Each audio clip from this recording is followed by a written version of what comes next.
দেখছি এই ধরনের এই যে বিচার বহির্ভূত হত্যা বলেন, মব বলেন, বিশৃঙ্খলা বলেন, এগুলো নিয়ে এক ধরনের রাজনীতি চলতে, কোনো কোনো রাজনৈতিক দল অপর একটি রাজনৈতিক দলকে তার উপর দায় চাপিয়ে এটা নিয়ে যেন একটা রাজনীতি করতে চাচ্ছে। কিন্তু এটা আসলে কার দায়? মব থামানো, মব হতে না দেওয়া, এটা আসলে কার দায়িত্ব? কোনো পলিটিক্যাল পার্টির নাকি গভর্নমেন্টের? এসব প্রশ্ন কিন্তু উঠছে। তো এই বিষয়গুলো নিয়ে আলোচনা করার জন্য আজ আমাদের সঙ্গে উপস্থিত আছেন নওগাঁ বিশ্ববিদ্যালয়ের উপাচার্য professor doctor Mohammad Hasnat Ali. Professor Hasnat Ali, আপনাকে আমাদের অনুষ্ঠানে স্বাগত জানাচ্ছি। আশা ধন্যবাদ করি আপনাকে। শুনতে পাচ্ছেন। জি, আপনি প্রথমবারের মতো, আপনি যদিও ব্যক্তিগতভাবে আমার খুবই প্রিয় একজন ব্যক্তি, কিন্তু প্রথমবারের মতো আমার এই অনুষ্ঠানে আপনাকে আমরা পেলাম। আপনি খুবই ব্যস্ত থাকেন, তার মধ্যে যে সময় করে আমাকে আমাদের অনুষ্ঠানে উপস্থিত হয়েছেন, এই জন্য আপনার প্রতি আমাদের কৃতজ্ঞতা। প্রফেসর হাসনাত আলী, আপনি শুনলেন আমি একটা ভূমিকায় একটু বড় করেই বললাম যে এই যে মবগুলো হচ্ছে, এটা সব মিলিয়ে ধরেন এই যে মিটফোর্ডে সর্বশেষ যে ঘটনাটা ঘটলো, এটার জন্য আসলে দায়টা আপনি মূলত কাকে দেবেন? দেখেন, সব পলিটিক্যাল পার্টিগুলি কিন্তু বিএনপিকে দায় দিচ্ছে যে বিএনপির লোক, বিএনপির যারা মেরেছে তাদের সঙ্গে বিএনপির এক ধরনের সম্পৃক্ততা আছে। এবং ইন্টারেস্টিং হলো, যে মারা গেছেন উনিও বিএনপির সঙ্গে ওনার একটা সম্পর্ক ছিল। তো এই আইনহীনতা, বিচারহীনতা, এটা আসলে কিসের প্রতিফলন? ধন্যবাদ আপনাকে। ধন্যবাদ জানাচ্ছি আপনার এই জনপ্রিয় শোর অগণিত দর্শক শ্রোতাদেরকে। দেখেন, প্রথমেই আমি এই ঘটনার নিন্দা জানাচ্ছি এবং 24শে জুলাই আগস্টের বিপ্লবের মধ্য দিয়ে আমরা যে বাংলাদেশে নিঃশ্বাস নিচ্ছি, সেই বাংলাদেশের মাটিতে দাঁড়িয়ে এ ধরনের একটি পাশবিক হত্যার দৃশ্য দেখতে হবে, সেটি একজন শিক্ষক হিসেবে আমি এটা স্বপ্নও ভাবিনি এবং কল্পনাও করিনি, কিন্তু এটি বাস্তবতা। আপনি যেমনটি বলছিলেন রাজনীতি হচ্ছে কিনা জানি না, তবে অপরাজনীতি তো অবশ্যই হচ্ছে। না হলে একই দিনে আপনি খুলনাতে যুবদলের এক সাবেক নেতাকে গুলি করে হত্যা করলো, তারপরে সন্ত্রাসীরা তার মৃত্যু নিশ্চিত করার জন্য পায়ে নখ কেটে দিল। চাঁদপুরে মসজিদের ইমামের বক্তব্য পছন্দ হলো না বলে তাকে উপর্যুপরি চাপাতিতে কোপালো, প্রতিবাদ দেখিনি। ঢাকা বিশ্ববিদ্যালয়ে জহুরুল হকে হত্যা হলো, সাম্য হত্যা হলো, কুমিল্লাতে আহ একই পরিবারের তিনজনকে মব তৈরি করে হত্যা করা হলো। সবই নিন্দনীয়, সবই ঘৃণিত কাজ, প্রতিবাদ দেখিনি। প্রশ্ন হলো যে যে আপনি বিএনপি কে নিষিদ্ধ করবেন, বিএনপি কি করতে পারতো? আমি এই ঘটনাটা ঘটার পরে নিজে বাকরুদ্ধ। আমি জানার চেষ্টা করলাম যে বিএনপি আসলে আর কি কি করতে পারে। বিভিন্ন অভিযোগে, অপবাদে প্রায় ৩৬০০ মানুষকে বিএনপি বহিষ্কার করেছে। বিএনপির গঠনতন্ত্র অনুযায়ী বিএনপির মহাসচিব তো পুলিশ প্রধান না, তিনি আইন শৃঙ্খলা বাহিনীর প্রধান না, তার আইনগত কোনো অধিকার বা ইখতিয়ারও নাই যে তার দলের নেতৃবৃন্দকে উনি জেল দিতে পারেন, জরিমানা দিতে পারেন, ফাঁসি দিতে পারেন। উনি যে কাজটি করতে পারেন সেটা ওনাকে বহিষ্কার করতে পারেন সর্বোচ্চ শাস্তি, সেটা করেছে। দেখেন, 24শে জুলাই বিপ্লবের পরে রাজনৈতিক দলগুলোর মধ্যে এক ধরনের পরিবর্তন হয়েছে, বিএনপির মধ্যেই পরিবর্তনটা বেশি আকারে হয়েছে। আগে যে কোনো ঘটনা ঘটলেই যেরকম বিশ্বজিতের হত্যাকাণ্ডের কথা আমরা বলতে পারি বা অগণিত হত্যাকাণ্ডের কথা বলতে পারি, যে কোনো হত্যাকাণ্ড ঘটলেই সেটার দায় স্বীকার না করে বা দোষ স্বীকার না করে অন্যের প্রতি চাপানোর একটা কিন্তু প্রবণতা আমরা ব্যাপকভাবে দেখতাম। জামাত শিবির, জামাত শিবির, তাই জামাত ছিল, শিবির। হ্যাঁ। কিন্তু এটি তো বাস্তবতা যে বিএনপি এই কাজটি করে না, বিএনপি এই কাজটি করছে না। এই জন্য সাধুবাদ দেওয়া উচিত বিএনপিকে। আমি অন্তত আমার পক্ষ থেকে মনে করি যে এই পরিবর্তনটুকু হয়েছে, তবে নিয়ন্ত্রণ করতে পারলে আরো ভালো হতো। মানুষ বিএনপির কাছে অনেক বেশি প্রত্যাশা করে এই 24-এর পরে, সেটি বিএনপি করবে বা করছে, এটা জনগণ প্রত্যাশা করে। দেখেন, বিএনপি প্রত্যেকটি সিঙ্গেল ইস্যুকে কিন্তু অ্যাড্রেস করে এবং তারা বলে যে হ্যাঁ, এই দলের কর্মী এই কাজটি করেছে বলেই তারা কিন্তু বহিষ্কার করে। এবং ইদানিং যে কাজটি করছে গত পরশুদিন, আমি সত্যিই মানে রাজনীতির এই যে পরিবর্তনটাকে কতটা মানে খুবই ভালো লাগছে। একদিকে কষ্ট আর একদিকে ভালো লাগার অনুভূতি যে বিএনপির রাজশাহী বিভাগীয় সহ সাংগঠনিক সম্পাদক চন্দন সাহেব, তিনি পাবনার একটি ঘটনায়, সম্ভবত সুজানগরের একটি ঘটনায় নিজে বাদী হয়ে মামলা করেছেন। এই যে রাজনৈতিক দলের মধ্যে পরিবর্তন, এই পরিবর্তনটা কিন্তু সুখকর। তবে আমি এতটুকু বলি যে এই ঘটনা ঘটেছে, এর সাথে বিএনপির লোক জড়িত জড়িত না, আইন শৃঙ্খলা বাহিনী বক্তব্য দিয়েছে, চাঁদাবাজির জন্য এই ঘটনা ব্যাপক রকমের প্রচার করা হলো। এখন আমরা দেখছি যে চাঁদাবাজি নয়, দোকান নিয়ে একটা বিরোধের এই ঘটনা, অনেক রকমের বিষয়গুলো চলে আসছে। কালকে একটা ভিডিও ফুটেজ দেখলাম যে তার বোন অভিযোগ করছে যে যাদেরকে ভিডিও ফুটেজে দেখা গেল আইন শৃঙ্খলা বাহিনী তাদের নাম অন্তর্ভুক্ত করলো না, একটা কাগজ দেখালো আর একটা কাগজে স্বাক্ষর নিল, জানি না কতটুকু সত্য কতটুকু মিথ্যা, কিন্তু এগুলো কিন্তু ভার্চুয়াল জগতে এই ভিডিওগুলো খুঁজে বেড়াচ্ছে। এবং যারা হত্যার সাথে জড়িত থাকলো তাদেরকে এখনো মূল আসামি যে যার বাড়ি ভোলাতে, আজকেও সকালে পত্রিকায় দেখলাম তিনি এখনো ধরাছোঁয়ার বাইরে। এই ঘটনাগুলো কেন ঘটছে? এগুলো ঘটা কাম্য নয়।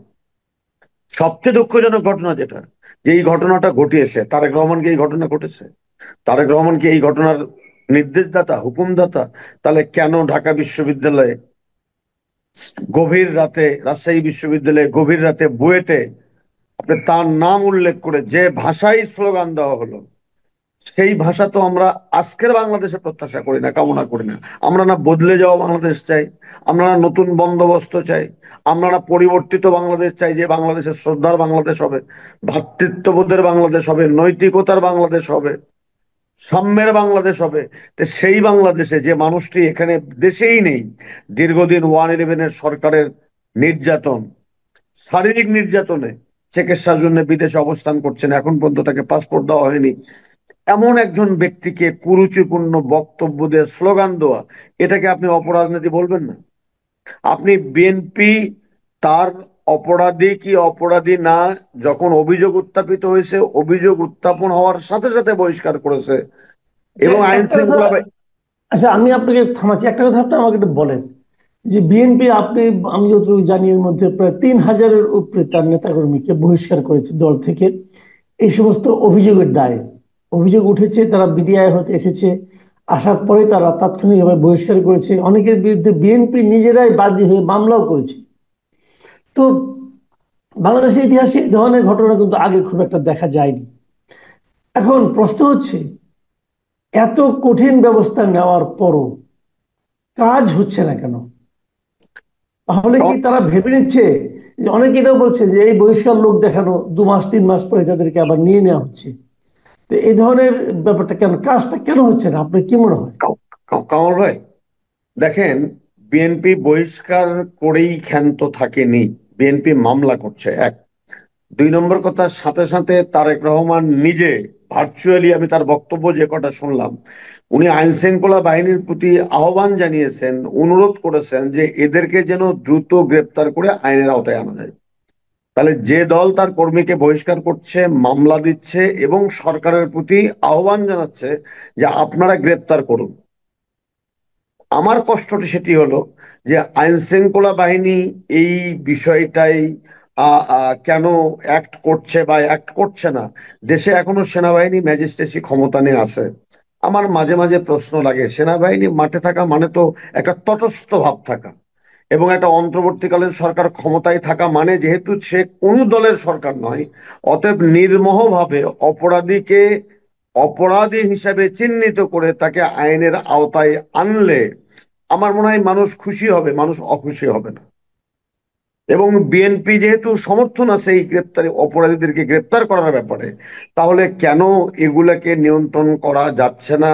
বা নিয়ন্ত্রণ, অপরাধীদের প্রবণতা বৃদ্ধি পাচ্ছে দিন দিন, এটি বোধহয় ভেবে দেখা দরকার। তবে এই যে মব সৃষ্টি করার জন্য যে আপনি বিএনপিকে নিষিদ্ধ করার স্লোগান আপনি দিলেন, এই একটা একটা খুন বা দুটি খুন যেটা জঘন্য প্রকৃতির খুন, তার জন্য আপনি একটা দলকে নিষিদ্ধ চাবেন? যে দলটি বাংলাদেশের এই মুহূর্তে সবচেয়ে বৃহত্তম দল, এবং মনে করা হয় পাবলিক পারসেপশন যে এখনই যদি দলটি নির্বাচন হয়, একটা সুষ্ঠু নির্বাচন, তাহলে যে দলটি জনগণের রায়ের মধ্য দিয়ে ক্ষমতায় আসবে। আপনি হত্যার বিচার চান, আপনি হত্যাকারীর বিচার চান, স্লোগান দেন, আমাদেরকেও ডাকেন, আমরাও যাব সেই বিচার করতে, সরি, স্লোগান দিতে, মাঠে যাব প্রতিবাদ করতে। কিন্তু আপনি দল নিষিদ্ধ করবেন, তারেক রহমান সম্পর্কে কুরুচিপূর্ণ শব্দ প্রয়োগ করবেন, এটি তো প্রত্যাশিত হতে পারে না কামাল ভাই। আচ্ছা, দল নিষিদ্ধের যে ব্যাপারটা আপনি বললেন, দেখেন আমি নিজে ব্যক্তিগতভাবে আমি কোনো দলকে নিষিদ্ধ করার পক্ষে না। এটা আমার অপিনিয়ন। আমি মনে করি একটা দল তারা তাদের বক্তব্য নিয়ে মাঠে আসবে, জনগণ তাকে পছন্দ করলে করবে, না করলে করবে না, তাকে প্রত্যাখ্যান করবে, এবং জনগণ যখন প্রত্যাখ্যান করে সেটাই কিন্তু সবচেয়ে বড় শাস্তি কোনো রাজনৈতিক দলের জন্য, এটা আমি মনে করি।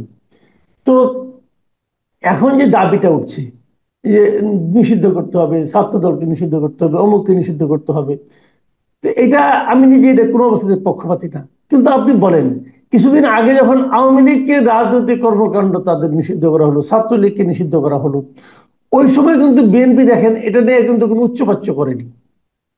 তো এটা কি তাহলে ওটারই ধারাবাহিকতা? অনেকে তখনই বলেছিল যে এখন আওয়ামী লীগকে নিষিদ্ধ করা হচ্ছে, আগামীতে বিএনপির প্রতি এই ধরনের একটা দায় চাপানো হবে।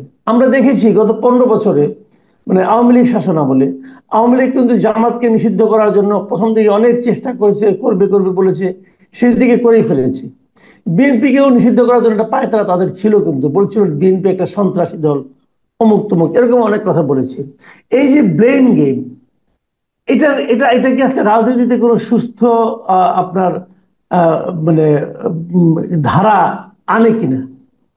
কারণ ভাই, আমি আপনাকে একটা কথা স্মরণ করে দিয়ে একটু ইতিহাসের জায়গায় যেতে চাই। আর শেখ মুজিবুর রহমান সাহেব আহ চতুর্থ সংশোধনীর মাধ্যমে বাকশাল প্রতিষ্ঠিত করে সমস্ত রাজনৈতিক দলের কর্মকাণ্ডকে নিষিদ্ধ করেছিলেন। ইতিহাস বলে যে সেটি খুব ভালো ফল দেয়নি, একদমই ভালো ফল দেয়নি। তাহলে যে দলটিকে আজকে নিষিদ্ধ করার কথা বলছেন, বা আপনি যে বিএনপির কথা বলছেন, সেই বিএনপির প্রতিষ্ঠাতা শহীদ রাষ্ট্রপতি জিয়াউর রহমান পঞ্চম সংশোধনীর মধ্য দিয়ে এই আওয়ামী লীগ, এই জামাতে ইসলাম বা এই ধর্মীয় নাম ব্যবহার করে রাজনৈতিক দল করার অধিকারটা কিন্তু দিয়েছিলেন। যার কারণে বিএনপি বলার চেষ্টা করে যে যদি অপরাধের মধ্য দিয়ে বা বিচারাঙ্গনের মধ্য দিয়ে কেউ যদি অপরাধী সাব্যস্ত হয়, সেটা দল হোক, ব্যক্তি হোক, সে নিষিদ্ধ হোক। কিন্তু আপনার মতো করেই বোধহয় বিএনপি ভাবে যে ঢালাও ভাবে কোনো রাজনৈতিক দলকে নিষিদ্ধ করা কতটা যুক্তিযুক্ত হবে, সেই চেতনা, যেহেতু তাদের দলের নেতা রাজনৈতিক দল নিষিদ্ধ করার থেকে একটা অবারিত গণতন্ত্র বা বহুদলীয় গণতন্ত্রের চর্চার ক্ষেত্র তৈরি করেছিলেন বাংলাদেশে, সেই রকম চিন্তা বিএনপি করে বলেই তো তারা বোধহয় চুপচাপ ছিল। তবে এটাও তো সত্য যে আওয়ামী লীগ গত 18টি বৎসর যে অবিচার, অনাচার, লুটপাট, লুটপাটের অর্থনীতি, তারপরে এই যে অপরাধ করে অন্যের ঘাড়ে দোষ চাপানোর যে অপসংস্কৃতি, সেগুলো যেগুলো করেছিল, এটি বাংলাদেশের বর্তমান প্রেক্ষাপটে তাদের কর্মকাণ্ড নিষিদ্ধ না করলে এই আইন শৃঙ্খলা বাহিনী পরিস্থিতি আরো অবনতি হওয়ার আশঙ্কা কিন্তু একেবারে উড়িয়ে দেওয়া যায় না, এবং সেটা কিন্তু হতো। যাক, সেটা অন্য ডিবেট। আমি শুধু এতটুকু বলি যে এই যে আজকের যে যায়, গত 18 বছর যে দলটি লড়াই সংগ্রাম করলো, যাদের অগণিত নেতাকর্মী একবারে নাই হয়ে গেছে, ইলিয়াস আলী, চৌধুরী আলম, আরো অনেক, কেউ জানে না, স্ত্রী জানে না তার স্বামী কোথায়, সন্তান জানে না তার বাবা কোথায়, বাবা জানে না তার সন্তান কোথায়, এরকম একটি ভয়াবহ অবস্থার মধ্য দিয়ে যে দলটি গেল, যে দলের চরিত্র হনন করার জন্য পার্টি অফিসে এই হারুন সাহেবরা, পুলিশের হারুনরা, তারা ককটেল রেখে, অস্ত্র রেখে তাদেরকে হিউমিলিয়েট করার চেষ্টা করা হলো, সাজানো ঘটনা ঘটিয়ে বিএনপির উপরে দোষ দেওয়ার চেষ্টা করা হলো, কত বিএনপির মহাসচিবকে ময়লা পোড়ানোর গাড়ির আসামি করা হলো, আমাদের মতো শিক্ষকদেরকে এই আপনাদের মতো টক শোতে এসে কথা বলি বলে 18 সনে গায়েবী মামলা দিয়ে হয়রানি করা হলো। শুধু কি তাই, 111-এর পরে, 111 তৈরি করার আগে মিডিয়া ট্রায়াল করে হাওয়া ভবন নামে বিএনপির একটি পার্টি অফিসকে দুর্নীতির আতুরঘর নামে পরিচিত করে একটা সারা দেশে জিয়াউর রহমানের সন্তান বা বিএনপির প্রতি একটি ব্লেম গেম করা হলো। কই, গত 15টি বৎসর, 16টি বৎসর দুর্দান্ত প্রতাপের সাথে শেখ হাসিনা ক্ষমতায় থাকলো, 1 টাকার দুর্নীতি প্রমাণ করা গেল না। সব সময় এই পরিবার বা এই দলের প্রতি টার্গেটটা কেন, কাদের উদ্দেশ্য, এটাকে আপনি ষড়যন্ত্র বলবেন না?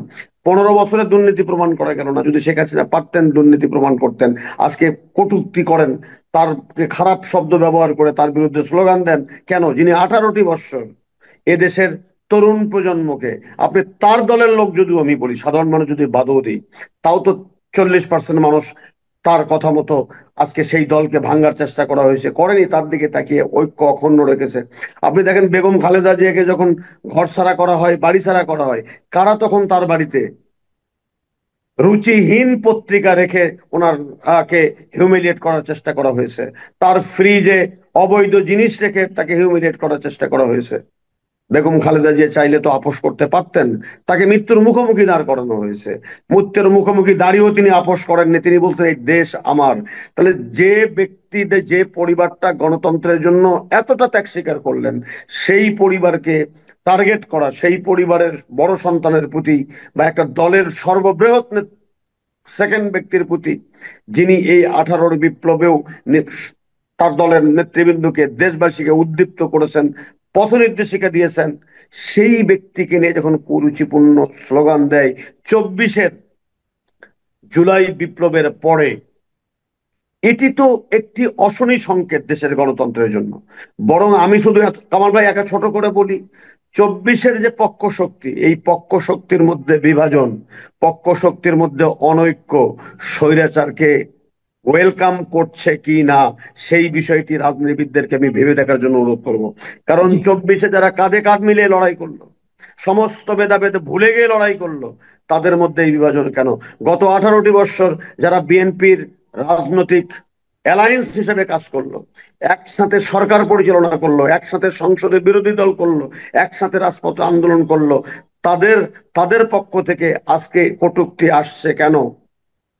কেন তারা এক জায়গায় বসতে পারে না? কেন কথা বলতে পারে না? কেন নিজেদের এই সংকীর্ণ ভেদাভেদ ভুলতে যেতে পারে না? আমরা তো 24-এর পরেও তো দেখেছি আমাদের ছাত্র বন্ধুরা যারা রক্ত দিল, আমি স্যালুট জানাই, তারা তারেক রহমানের সাথে বসে মিটিং করেননি, তো এখন আর একটা মিটিং করেন না যে আপনার দলের নেতৃবৃন্দ এই সমস্ত অভিযোগে অভিযুক্ত, আপনি আরো শক্ত হন। যদি বহিষ্কার করাই যদি পর্যাপ্ত না হয়ে থাকে, তাহলে ওনার কাছে প্রস্তাব দেন যে কি করলে আর কি বিএনপি করতে পারে, যে করার মধ্য দিয়ে এই সমস্ত দুর্বৃত্তদেরকে বা দুর্বৃত্তায়নদেরকে বা এই চাঁদাবাজি এবং এই দখলবাজি যেগুলো হচ্ছে, সেগুলোকে কঠোর হাতে নিয়ন্ত্রণ করা যায়। আমি একটা জিনিস লক্ষ্য করছি বিভিন্ন জায়গায়, এটা আমার শেষ প্রশ্ন আপনার কাছে আসলে, যে আপনি তো একজন শিক্ষক, বিশ্ববিদ্যালয়ের শিক্ষক, যদিও এখন নওগাঁ বিশ্ববিদ্যালয়ে সেভাবে একাডেমিক কার্যক্রম চালু হয়নি, কিন্তু আপনি তো দীর্ঘদিন পুরো আন্দোলনের সময় রাজশাহী বিশ্ববিদ্যালয়ে ছিলেন, এবং রাজশাহী বিশ্ববিদ্যালয়ে খুবই অ্যাক্টিভ একজন শিক্ষক ছিলেন আপনি। আপনি স্টুডেন্টদের খুব ক্লোজলি দেখেছেন, স্টুডেন্টরাও প্রচুর স্টুডেন্ট আপনার সঙ্গে যোগাযোগ করেছে আন্দোলনের সময়, যেগুলো আমি জানি আর কি, আমার যারা যদি ভুল না থাকে। তো সেই স্টুডেন্টদের মধ্যে আপনি এখন কি কোনো পরিবর্তন দেখতে পাচ্ছেন? আমরা এর মধ্যে চট্টগ্রাম বিশ্ববিদ্যালয়ে দেখলাম একটা ঘটনা, যে স্টুডেন্টরা যে ভিসি কে বলছে যে আমরা আপনাকে এখানে বসিয়েছি, আপনি আপনার যোগ্যতা আসার নাই, অর্থাৎ আমরা যা বলতে চাই সেটা আপনাকে শুনতে হবে। এই যে মানসিকতার পরিবর্তন, হয়তো স্টুডেন্টদের দাবি ঠিকই আছে, আমি আমি দাবি নিয়ে কোনো আলোচনা করছি না, কিন্তু একজন শিক্ষকের সঙ্গে কথা বলার যে মানে আপনার অ্যাটিচিউডটা, এটা কি একজন শিক্ষককে বলা যায় যে আপনি আপনার যোগ্যতা আসেন নাই, আমরা আপনাকে বসিয়েছি? এটা কি তাই হয়? আপনি কি এই যে একটা বিশ্ববিদ্যালয়ের উপাচার্য হয়েছেন, আপনাকে কি কেউ বসিয়েছে, নাকি আপনি আপনার যোগ্যতার কারণে এসেছেন? আমি আমি নিজে বেশি হওয়ার জন্য কাউকে কোনো সিভি জমা দেই নাই, আমি আমারটা বলতে পারি। তবে এগুলো খুবই দুঃখজনক। দেখেন, দিনে দিনে তো পরিবর্তন হবে না, দিনে দিনে পরিবর্তন হবে না। এই যে আমি যে কথা আপনি আমাকে বললেন, আপনি এগুলো পরিবর্তন কি দেখেন না? পরিবর্তন তো 24-এর পরে কিছু পরিবর্তন হয়েছে, তবে একটা জিনিস হলো কি, মব জাস্টিস নামে যে ঘটনাটার উৎপত্তি দেশে হয়েছে, এটাকে রাষ্ট্রীয়ভাবে কঠিন হাতে দমন করা দরকার। এটা হতে পারে না, কারণ মব কখনো জি জাস্টিস হতে পারে না, মব হলো ইনজাস্টিস, সব সময় এটা জি মব ইনজাস্টিস। আগে আমরা কি বলতাম, গণপিটুনিতে মারা গেছে। এই যে তার যদি আপনি পরিবর্তিত ভার্সন যদি আপনি চিন্তা করেন, তাহলে তো সেটা তো মব। একজন বিশ্ববিদ্যালয়ের শিক্ষককে এই জাতীয় কথা বলবে ছাত্র বন্ধুরা, এটা অপ্রত্যাশিত। কেন ইসলামী বিশ্ববিদ্যালয়ে আপনি শোনেননি গলার নলি কেটে দেওয়া হবে, প্রকাশ্যে বলছে? তারপরে কি আমরা আইনের আওতায় আনতে পেরেছি? আমরা তো পারিনি। আমরা কালকে দেখলাম ভিডিওতে যে বসুন্ধরাতে 10 লক্ষ টাকা কন্ট্রাক্ট হয়েছে, 7 লক্ষ টাকা দিয়ে আপোস রফা হচ্ছে। আপনি নিজে বোধহয় দেখেছেন যে এক দেখছি, এক ছাত্র বন্ধু দেখছি। গাড়ি থেকে টাকা নিচ্ছে। হুম হুম হুম তাহলে কি হুম। পরিবর্তন কি হয়েছে? পরিবর্তন অনেক ক্ষেত্রে হয়েছে, অনেক ক্ষেত্রে হয়নি। এই যে রাজনৈতিক পরিবর্তন যেগুলো হচ্ছে, তত্ত্বাবধায়ক সরকার, দ্বিকক্ষ বিশিষ্ট সংসদ, তারপর ৭০ অনুচ্ছেদ, প্রধান বিচারপতির নিয়োগ, তত্ত্বাবধায়ক সরকারের নিয়োগ, রাষ্ট্রপতি প্রধান বিচারপতির রাষ্ট্রপতি প্রধানমন্ত্রীর ক্ষমতার ভারসাম্য, এগুলো নিয়ে রাজনৈতিক দলের মধ্যে যে ঐক্যমত্য তৈরি হচ্ছে, এটা পজিটিভ দিক। কিন্তু এই ছাত্র বন্ধুরা তাদের ক্লাসে ফিরে যাওয়ার কথা ছিল, ক্লাসে ফিরে যাওয়ার, সেই ক্লাসে ফিরে যায়নি এমনটি আমি বলবো না, তবে যেভাবে যাওয়ার কথা ছিল, এবং রাজনীতি মুক্ত ক্যাম্পাস, কখনোই এটি প্রত্যাশা করেন। সুস্থ রাজনীতিতে ক্যাম্পাসে সুস্থ রাজনীতি থাকবে, সকল দেশের সহমত সেখানে থাকবে, তারপরে পরমত সহিষ্ণুতা থাকবে, সহ অবস্থান থাকবে। সেই জায়গাতে বোধহয় আমাদের আরো অনেক কাজ করার বাকি আছে। আমি সরকারকে এতটুকু অনুরোধ করব যে 10 মাস 11 মাস হয়ে গেল, সরকার নিরন্তর চেষ্টা করছে, সরকারের প্রতি সকল রাজনৈতিক দলের অকুণ্ঠ সমর্থন এখন পর্যন্ত বলবৎ আছে, সকল শ্রেণী পেশার মানুষের সমর্থন এখন পর্যন্ত বলবৎ আছে। অতএব সেটাকে কাজে লাগিয়ে আমি সরকারের কাছে, কামাল ভাই আপনার মাধ্যমে অনুরোধ করি যে আজকেই একটা সর্বদলীয় বৈঠক হোক না।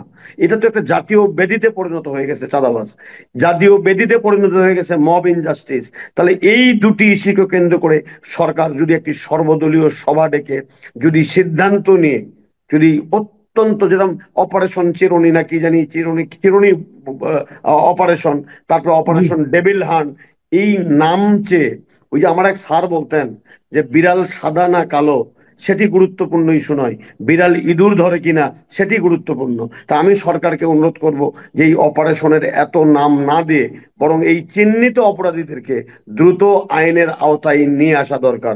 এবং জি পাশাপাশি যারা বিচারাঙ্গনে আছেন, আইন অঙ্গনে আছেন, লয়ার জাজ সাহেবরা, আমি তাদেরকে বিনীতভাবে, ওনারা করছেন, আমি বিনীতভাবে অনুরোধ করব অন্তত দেশের মানুষের স্বার্থে, দেশের মানুষের স্বস্তির জন্য, আমার আপনার স্বস্তির জন্য, এবং এরকম বীভৎস দৃশ্য যেন আর দেখতে না হয়, এই অপরাধীরা যেন আইনের ফাঁক ফোকর দিয়ে বের হয়ে না আসতে পারে, সে বিষয়েও ওনারা স্ব স্ব জায়গা থেকে দায়িত্ব পালন করছেন।